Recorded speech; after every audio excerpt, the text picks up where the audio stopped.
الملعب. النادي الاهلي كان بيباغت النهارده غزل المحله انه بيروح باكثر عدد من المهاجمين زي ما حضراتكم شايفين اهو.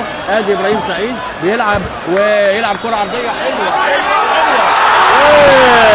جميله جميله جميله جميله جميله جميله. البرتو حط هدف اخيرا، كدبني اهو البرتو انه حط هدف جميل جدا من ابراهيم سعيد اللي عمل هجمه بعصبيه واصرار وقوه، وزي ما يكون بيقول لا مش احنا اللي يخش فينا جون، ده احنا برضو النادي الاهلي. اهو شوف حضراتكم عنده اصرار وعنده عصبيه، وعدى من 1 و2 و3 ورفعها حلو قوي قوي قوي. جilberto ما كل اللي يعمله جilberto الا بلال اللي حط الهدف، لان كانوا واقفين قدام الناس.